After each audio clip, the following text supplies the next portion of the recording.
episode of Custom Works, we're looking at forming the shape to make the fiberglass mould for the, what's it going to be called? It's going to be called the WT F1. Okay then, so the way I'm going to do this, I've got this 50mm polystyrene, which literally makes my feet stand on edge, and I'm going to mock up the lower part of the F1. So we're talking like the front fender round into the top of the grille.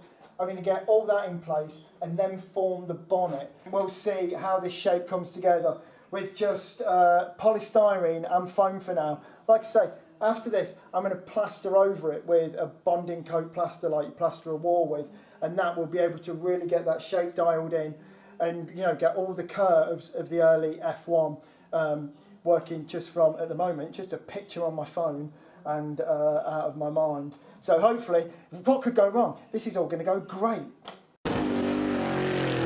Right, so this might look like an insane way of building the car, you know, using polystyrene, foam and plaster.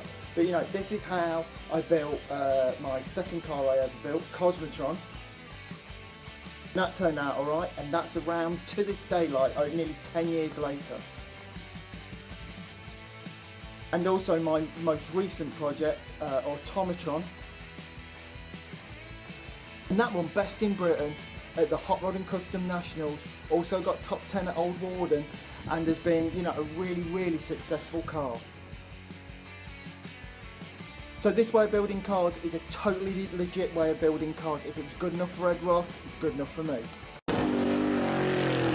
So when you're working with polystyrene, probably the best way to stick it together is with expanding foam.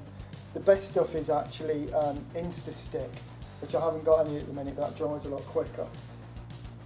And always have it in the gun, and always have the gun turned down a bit. What you don't want is just like, you know, foam everywhere. So in the gun it's a lot more controlled. So I can put some foam on. And then I can pop it into here. So I put that in and push that into there. Now what I'm doing here, I'm making this corner, you know, I'm going to fill this corner, because when it comes to it, I'm going to be rounding this corner up. This corner on the pickup truck's really rounded, and then at this top part there's a real compound curve just here, so I just need enough meat in this corner to be able to you know, cut and cut and cut. So then we've got a bit more done. We have got sort of some of the front. You can see where the front wing's going to be. Carve this into you know, the shape of the F100.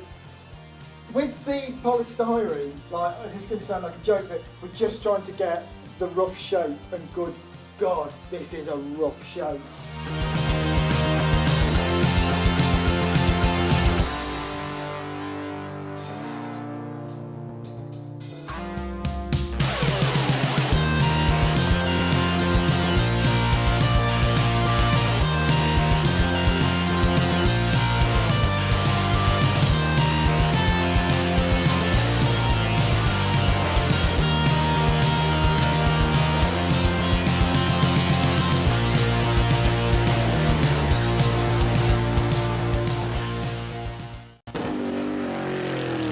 Okay, so some of this foam has dried off now, so I'm going to try and start getting some of that shape of the truck in this, and we'll see how it goes.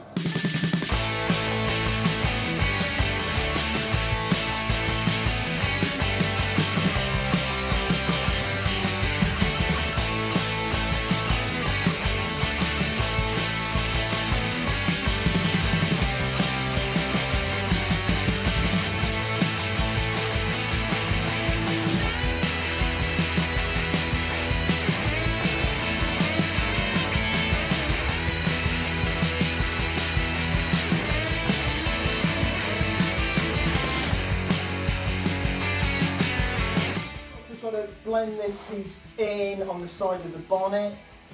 We've got now, it's starting to get the shape of the front wing or fender. That's looking a lot better. Still just polystyrene and expanding foam. we've got this nice sort of lazy curve just here. We've also started to cut out the shape of the grille. Of course, the headlights go there. There's a bit of grille just here, and that forms the front of the F1. Coming up on the next little bit, I think we're going to start to put this side of the bonnet in and trying to get some sort of sort of structure just there, so we can see the finished bonnet height, which I think here is okay. I think it's going to be about just there, coming down, the two grills there, things up the side, and yeah, then it will start looking a lot more like an F1.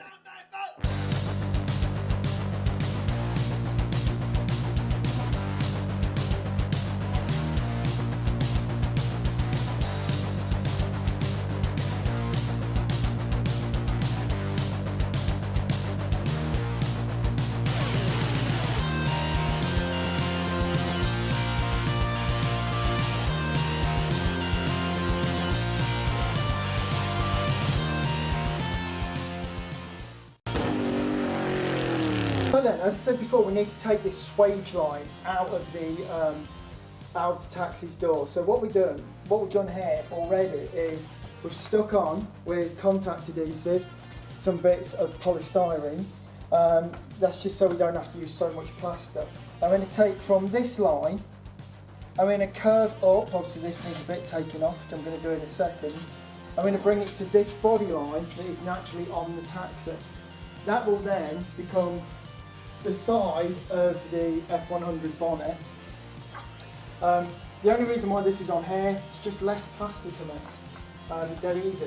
So I'm going to grind this to a rough shape, because at the minute we've got this sticking off here and we don't need that. And in a way what we're doing on the whole taxi, this is like a micro project of it. So you'll see all of the sort of technique coming together just in this one bit. And there we have it. This is shaped, and this is a lot better. The curves there, there's nothing sticking up. In fact, everything's a little bit low, ready for the plaster to form this curve. Okay, so when you go to like Home Depot or the builder's merchant, the stuff you want is this. And it's not just normal plaster, it's called bonding coat. It sort of makes a bulkier kind of finish. You can build up a lot more shape with this really easy. But bonding coat, that's the one you want. Okay, so always add it to the water.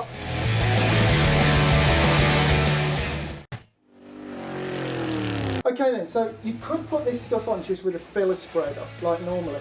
I'm going to use the Plasterer's Float and whatever this is called. I don't know, spot board, no, I don't know. Anyway, I'm going to use that, and we're going to form this shape just here.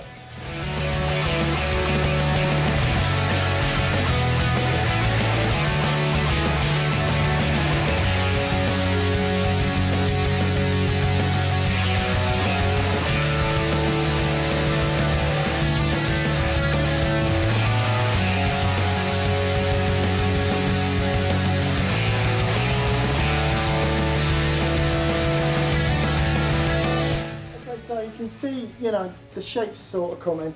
It's a bit low here, it's rough all over. The thing with plaster is, and it's something that people don't realise, is you've got to leave it for a bit. This will start to go off, it will start to dry out, and then it will become a little bit more shapeable after that. So I'll come back to this in about 15-20 minutes and we'll carry on. So next time I'm going to be showing you how to get that swage line totally out of the taxi door and get that all nice and smooth. Also next time we'll be putting the bonding coat onto the bonnet and getting a way more accurate shape on that F1 bonnet. If you want to see more of the build up of the WTF1, join us next time on Custom Works. Big shout out to Oscar and George, my main men. And also, if you like this, press subscribe, press the bell icon, and also give us a big thumbs up. And join us next time on Custom Works.